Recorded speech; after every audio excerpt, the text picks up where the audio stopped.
Hi, I'm John Kennedy and today we're going to be looking at the iPad mini tree. The iPad mini tree, it debuted at the same time as the iPad Air 2.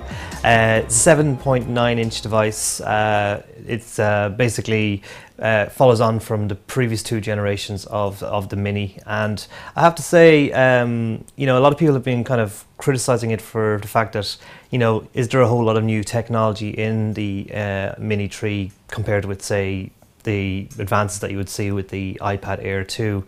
On the surface, there's a lot of similarities with the iPad Air 2. If you think about it, it's got the same Retina display. It's capable of displaying 3.1 million pixels. It's got the same anti-fingerprint smudging coating on the screen. So in a lot of ways, actually, the only thing that's really different is the screen size and the actual processor. The iPad Air 2 comes with the A8X processor and the M7 coprocessor, which allows you to gather up all kinds of information from your gyroscopes and accelerometers and all that.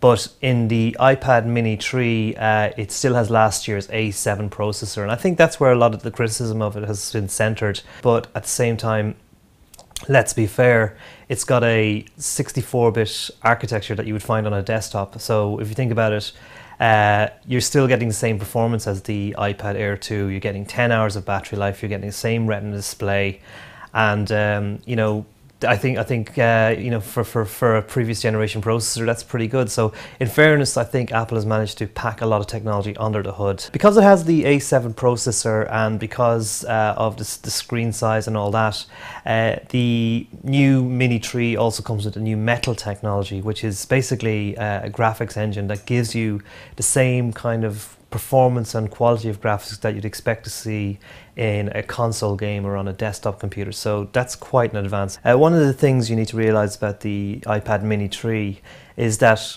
in terms of the camera technology, it's once again very similar to what the iPad Air 2 can do.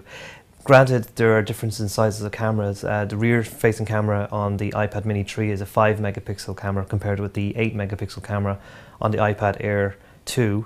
But the thing to bear in mind is all the photographic capabilities, slow motion capture, time lapse, the ability to edit your photographs, the ability to do burst photography, and again use the abilities of the iPad to actually give you the best photographs selected from your burst of shots. All of that is in this device. In fairness to Apple, yes, the most obvious cosmetic change is the addition of the fingerprint recognition tool. Okay, the processor is still the same as last year, and people will argue, why would I pay €100 more for a device that just has the same processor? But think of a lot of the other things you're getting. You're getting the Retina display, the 3.1 million pixels, and the new technologies like Metal and all that. So in fairness, you know, it's a lot more has been done internally than externally on this device. But I'd have to say I'd give it 3 out of 5. I think it's you know, it's a definite leap forward. In terms of the Wi-Fi versions, they start at 409 for the 16 gig version, rising to 509 for the 64 gig version, and 609 for the 128 gig version. In terms of the Wi-Fi plus cellular one, the prices there start at 529 including VAT for the 16 gig version, rising to 629 including VAT for the 64 gig version, and €729 including VAT for the 128 gig version, so of the Wi-Fi plus cellular. And there you have it, the iPad mini tree.